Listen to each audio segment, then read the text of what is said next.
And 1 to 5 ले लिया मैं। बड़ा शौक सी 1 to 5 ਦਾ ਕਿ ਯਾਰ 1 to 5 ਕਾਲਾ ਜਾਂ ਲਾਲ? Black colour. ਅੱਛਾ। ਉਹ ਕਹਿੰਦਾ ਮੈਂ ਤੇ ਕਬਾੜ 'ਚ 5000 ਦਾ ਵੇਚ ਆਇਆ। ਜਿਹੜਾ 5000 ਦਾ ਵੇਚਿਆ ਉਹਨਾਂ ਤੇ ਕਿੰਜ ਦਾ ਹੋਣਾ ਮੈਨੂੰ ਅੰਦਾਜ਼ਾ ਲੱਗ। ਮੋਟਰਸਾਈਕਲ ਵੀ ਮੈਂ ਤੁਹਾਨੂੰ ਦੱਸਾਂ ਮੇਰੀ ਇੰਜ ਦੀ ਸੀਗੀ। ਮੇਰਾ ਪਹਿਲੀ ਵਾਰੀ ਮੇਰਾ ਨਾਮ ਆਇਆ ਨਾ, ਜਿਹਨੇ ਮੋਢੇ ਤੇ ਰੱਖ ਕੇ ਖੜਨਾ ਪੈਂਦਾ। ਗੱਲ ਤਾਂ ਸੁਣੋ ਮੈਂ ਤੁਹਾਨੂੰ ਦੱਸਦਾ। ਮੇਰਾ ਨਾ ਨਾਮ ਆਇਆ ਪਹਿਲੀ ਦਫਾ ਫੈਸਲਾਬਾਦ ਦੀ ਟੀਮ 'ਚ ਕਰਾਚੀ ਟੂਰਨਾਮੈਂਟ ਹੋਇਆ ਸੀ। ਤੁਹਾਨੂੰ ਯਾਦ ਹੋਵੇ ਉਸ ਮੈਚ 'ਚ ਫੀਸ ਨੇ 100 ਕੀਤਾ ਸੀ ਜਦੋਂ ਫੀਸ ਭਾਈ ਦਾ ਕਮ ਬੈਕ ਹੋਇਆ ਸੀ ਆਸਟ੍ਰੇਲੀਆ ਟੂਰ ਤੇ। ਬਿਲਕੁਲ ਠੀਕ। ਉਸ ਟੂਰਨਾਮੈਂਟ 'ਚ ਮੈਂ ਨਾਲ ਸੀ ਪਰ ਮੈਂ ਮੈਚ ਕੋਈ ਨਹੀਂ ਖੇਲਿਆ ਸੀ। ਅਸੀਂ ਫਾਈਨਲ ਹਰੇ ਸੀ ਸਿਆਲਕੋਟ ਕੋ। ਉਹ ਮੈਨੂੰ ਫਸਟ ਟਾਈਮ ਮੈਨੂੰ 55000 ਦਾ ਚੈੱਕ ਮਿਲਿਆ ਸੀ ਰਨਰ ਅਪ ਦਾ। ਉਦੋਂ ਮੇਰੀ 5000 ਸੈਲਰੀ ਹੁੰਦੀ ਸੀ। ਰਾਤੀ ਨੀਂਦ ਨਹੀਂ ਆਈ ਹੋਣੀ। ਮੈਂ ਕਿਹਾ ਯਾਰ ਇੰਨੇ ਬੜੇ ਪੈਸੇ ਮੈਂ ਕਿੱਥੇ ਰੱਖਾਂ ਯਾਰ ਇੰਨੇ ਬੜੇ ਪੈਸੇ। ਹੁਣ ਚੈੱਕ ਲੈ ਕੇ ਆਇਆ, ਮੈਨੂੰ ਰੀਜਨ ਨੇ ਦਿੱਤਾ, ਮੈਂ ਜੇਬ 'ਚ ਪਾ ਕੇ ਤੇ ਰਾਤ ਜੇਬ 'ਚ ਪਾ ਕੇ ਸੁੱਤਾ ਕਿਤੇ ਗਵਾਚ ਹੀ ਨਾ ਜਾਵੇ ਮੈਂ। ਠੀਕ ਹੈ। ਅੱਛਾ ਮੈਂ ਫਿਰ ਨਾ ਕਿਤੇ ਦੂਸਰੇ ਟੂਰਨਾਮੈਂਟ 'ਚ ਵੀ ਨਾਮ ਆਇਆ, ਮੈਂ ਚਲੇ ਗਿਆ। ਤੇ ਮੈਂ ਉਸ ਤੋਂ ਪਹਿਲੇ ਜਾਣ ਤੋਂ ਪਹਿਲੇ ਨਾ ਇੱਕ ਚੱਲਦੀ ਸੈਕਿੰਡ ਹੈਂਡ ਨਾ 1 to 5 ਲੈ ਲਿਆ ਮੈਂ। ਬੜਾ ਸ਼ੌਕ ਸੀ 1 to 5 ਦਾ ਕਿ ਯਾਰ 1 to 5 ਕਾਲਾ ਜਾਂ ਲਾਲ? Black colour. ਅੱਛਾ। ਉਹ ਮੈਂ ਚੱਲਦਾ ਲੈ ਲਿਆ 50000 ਰੁਪਏ ਦਾ। ਤੇ ਉਹ ਮੈਂ ਗਿਆ ਹੁਣ ਮੈਚ ਖੇਲਣ ਤੇ ਮੈਂ 5-6 ਦਿਨ ਬਾਅਦ ਆਇਆ ਤੇ ਮੈਂ ਪੁੱਛਿਆ ਉਹ ਯਾਮਾ ਹੁੰਦਾ ਸੀ ਪਹਿਲੇ ਜਿਹਦੇ ਤੋਂ ਮੈਂ ਟੁੱਟਾ, ਜਿੱਥੇ ਦਿਲ ਕਰਦਾ ਸੀ ਬੰਦ ਹੋ ਜਾਂਦਾ ਸੀ, ਚੱਲਦਾ ਹੀ ਬੰਦ ਹੋ ਜਾਂਦਾ ਸੀ। ਤੇ ਮੈਂ ਪੁੱਛਿਆ ਆਪਣੇ ਵੱਡੇ ਭਰਾ ਨੂੰ, ਮੈਂ ਕਿਹਾ ਯਾਰ ਉਹ ਯਾਮਾ ਕਿੱਥੇ ਗਿਆ? ਉਹ ਕਹਿੰਦਾ ਮੈਂ ਤੇ ਕਬਾੜ 'ਚ 5000 ਦਾ ਵੇਚ ਆਇਆ। ਜਿਹੜਾ 5000 ਦਾ ਵੇਚਿਆ ਉਹਨਾਂ ਤੇ ਕਿੰਜ ਦਾ ਹੋਣਾ ਮੈਨੂੰ ਅੰਦਾਜ਼ਾ ਲੱਗ। ਚਾਈਨਾ ਦਾ ਸਾਈਕਲ ਹੀ ਹੋਣਾ। ਤੇ ਮੈਂ ਕਿਹਾ ਯਾਰ ਉਹਨੇ ਬੜੇ ਮੁਸ਼ਕਲ ਟਾਈਮ ਤੇ ਸਾਥ ਦਿੱਤਾ, ਤੂੰ ਯਾਰ 5000 ਚ ਵੇਚ ਆਇਆ। ਉਹ ਕਹਿੰਦਾ ਯਾਰ ਐਵੇਂ ਦਰਵਾਜ਼ੇ 'ਚ ਪਿਆ, ਰਸਤਾ ਵੀ ਬੰਦ ਕੀਤਾ ਤੇ ਮਿੱਟੀ ਘੱਟਾ ਵੀ ਪਿਆ ਰਹਿੰਦਾ। ਮੈਂ ਕਿਹਾ ਤੈਨੂੰ ਕੀ ਉਹਦੀ ਕਦਰ ਦਾ ਪਤਾ।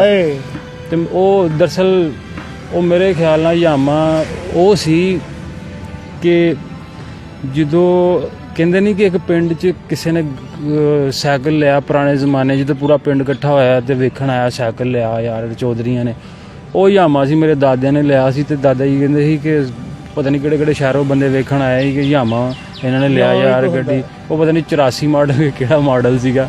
ਤੇ ਕਹਿਣ ਦਾ ਮਤਲਬ ਕਿ ਉਹ ਸੀ। ਤੇ ਵਾਲਦ ਸਾਹਿਬ ਵੀ ਮੇਰੇ ਭਰਾ ਨੂੰ ਕਹਿ ਰਹੇ ਸੀ ਯਾਰ ਤੂੰ ਚੱਲ ਖੜਾ ਰਹਿੰਦਾ ਨਾ ਕੋਈ ਚਲਾਉਂਦਾ। ਇੱਕ ਕਿੰਨੀ ਗੱਡੀ ਲੈ ਲਈ 1 to 5, ਫਿਰ ਉਹਦੇ ਤੇ ਮੈਚ ਮੂਚ ਖੇਲਣ ਜਾਣਾ ਸਾਂ। ਫਿਰ ਮੈਂ ਤੁਹਾਨੂੰ ਦੱਸਣਾ ਕਿ ਮੈਂ ਨਾ ਸੂਈ ਗੈਸ 'ਚ ਮੈਨੂੰ ਨਾ ਮਿਸਬਾ ਭਾਈ ਨੇ ਲਿਆ ਵਨ ਡੇ 'ਚ। ਉਹ ਤੁਹਾਨੂੰ ਪਤਾ ਵਨ ਡੇ ਤਕਰੀਬਨ 25 ਕੁ ਦਿਨ ਚੱਲਦਾ ਹੈ। ਮੈਂ ਨਾ ਛੁੱਟੀ ਕੰਮ ਤੋਂ ਛੁੱਟੀਆਂ ਕਰ ਮੈਂ ਦੱਸਿਓ ਬਗੈਰ ਹੀ ਨਾ ਮੇਰੇ ਦੋਸਤ ਸੀ, ਉਹਨਾਂ ਨੂੰ ਪਤਾ ਸੀ ਕਿ ਇਸ ਤਰ੍ਹਾਂ ਦਾ ਨਾਮ ਆਇਆ ਹੈ ਪਾਕਿਸਤਾਨ ਸੂਈ ਗੈਸ 'ਚ ਤੇ ਗਿਆ ਹੈ। ਖੈਰ ਮੈਂ ਜਦੋਂ ਆਇਆ ਵਨ ਡੇ ਟੂਰਨਾਮੈਂਟ ਤੋਂ ਬਾਅਦ ਤੇ ਮੈਂ ਕੰਮ ਤੇ ਗਿਆ ਤੇ ਮੈਨੂੰ ਮਾਲਕ ਕਹਿੰਦਾ ਹੈ ਕਿ ਯਾਰ ਤੂੰ ਇੰਨੇ ਦੇ ਮਹੀਨੇ ਬਾਅਦ ਆਇਆ ਕੰਮ ਤੇ, ਤੂੰ ਕਿੱਥੇ ਰਿਹਾ? ਮੈਂ ਕਿਹਾ ਜੀ ਮੈਂ ਇਸ ਤਰ੍ਹਾਂ ਮੇਰਾ ਨਾਮ, ਮੈਂ ਕ੍ਰਿਕਟ ਖੇਡਦਾ ਵਾਂ। ਮੈਨੂੰ ਬੜਾ ਪ੍ਰਾਊਡ ਫੀਲ ਹੋ ਰਿਹਾ ਹੈ ਕਿ ਮੇਰਾ ਨਾਮ ਆਇਆ ਇੱਕ ਲੈਵਲ 'ਤੇ ਪਾਕਿਸਤਾਨ ਸੂਈ ਗੈਸ SNGPL 'ਚ ਜਿਹਦੇ 'ਚ ਮਿਸਬਾ ਹਫੀਜ਼ ਵਗੈਰਾ ਖੇਡਦੇ ਨੇ।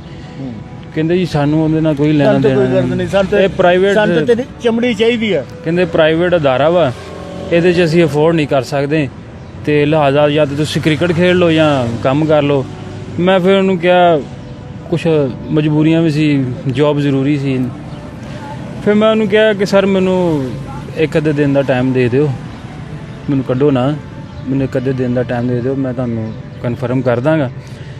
ਤੇ ਮੈਂ ਫਿਰ ਘਰ ਆਇਆ, ਮੈਂ ਇੱਕ ਦਿਨ ਲੇਟਿਆ, ਮੈਂ ਸੋਚ ਰਿਹਾ, ਮੈਂ ਕਿਹਾ ਯਾਰ ਮੇਰਾ ਦਿਲ ਕਹਿੰਦਾ ਸੀ ਕਿ ਯਾਰ ਮੈਂ ਕ੍ਰਿਕਟ ਖੇਡਣਾ ਹੈ। ਅਗਰ ਮੈਂ ਉਹਨਾਂ ਦੇ ਨਾਲ ਗਿਆ ਜਿਨ੍ਹਾਂ ਨੇ ਦੁਨੀਆ ਨੂੰ ਅੱਗੇ ਲਾਇਆ ਹੈ, ਮਿਸਬਾ ਭਾਈ ਹੋਣੀ ਉਹਨਾਂ ਨੇ ਅੱਗੇ ਲਾਇਆ ਹੈ, ਤੇ ਮੈਂ ਕਿਹਾ ਯਾਰ ਉਹਨਾਂ ਨੇ ਮੈਨੂੰ ਸਿਲੈਕਟ ਕੀਤਾ ਹੈ, ਮਤਲਬ ਆਪਣੀ ਟੀਮ 'ਚ ਲਿਆ ਤੇ ਮੇਰੇ 'ਚ ਕੁਛ ਹੈ ਤੇ ਕੀਤਾ ਹੈ। ਮੇਰਾ ਦਿਲ ਕਹਿੰਦਾ ਸੀ ਮੈਂ ਕ੍ਰਿਕਟ ਖੇਲਾਂ।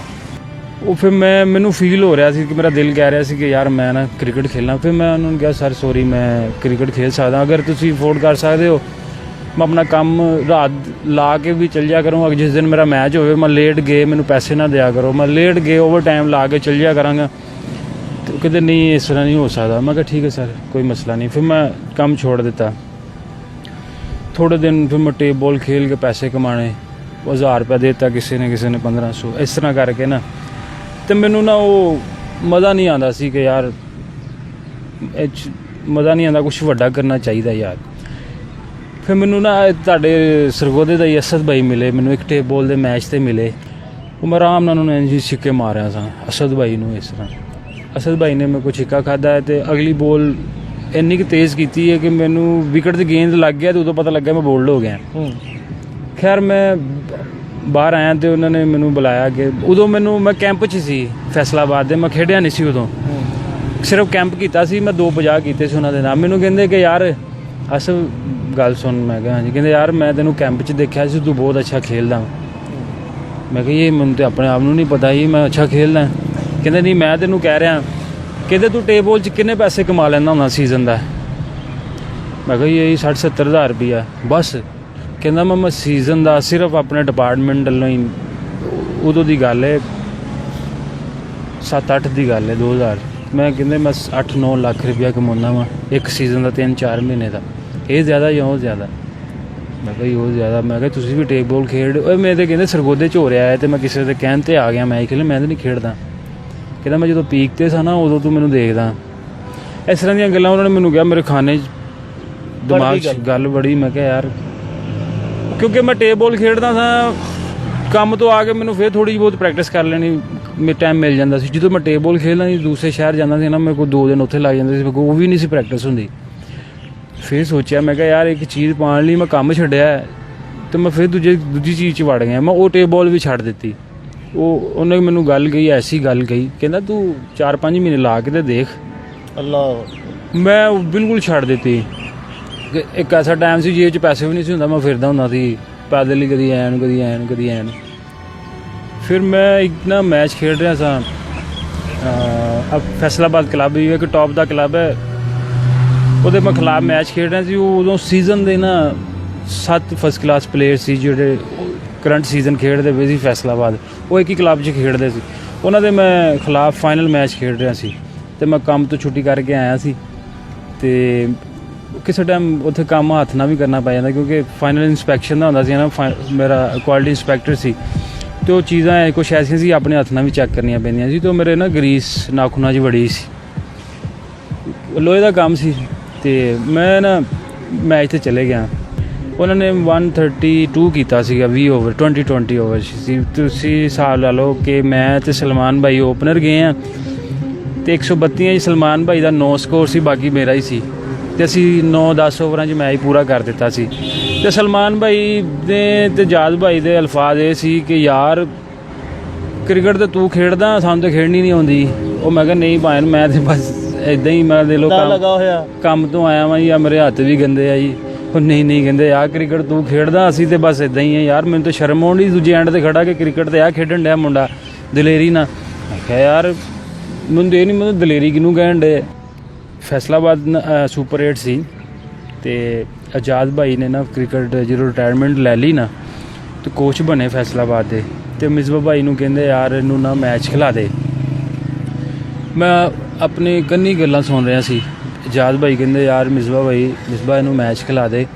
ਮਿਸਬਾ ਭਾਈ ਦੇ ਅਲਫਾਜ਼ ਸੀ ਕਿ ਆਜ਼ਾਦ ਜੇ ਅਗਰ ਮੈਂ ਦੂਜੀ ਟੀਮ ਦਾ ਕਪਤਾਨ ਹੋਵਾਂ ਅਤੇ ਮੈਂ ਸਪਿਨਰ ਮੈਨੂੰ ਇੰਨੇ ਅੱਛੇ ਨਹੀਂ ਸੀ ਖੇਲਣੇ, ਮੈਂ ਫਾਸਟ ਬੋਲਰ ਅੱਛੇ ਖੇਲਦਾ ਸੀ ਪਹਿਲੇ। ਉਹਦੇ ਅਲਹਮਦੁਲਿਲਾ ਬਹੁਤ ਕਵਰ ਕਰ ਲਏ, ਤੁਸੀਂ ਦੇਖ ਲਿਆ ਨਾ ਪਾਕਿਸਤਾਨ ਕੱਪ 'ਚ, ਕਿਉਂਕਿ ਸਪਿਨ ਵਿਕਟਾਂ ਸੀ, ਸਾਰੇ ਸਪਿਨਰ ਖੇਲੇ।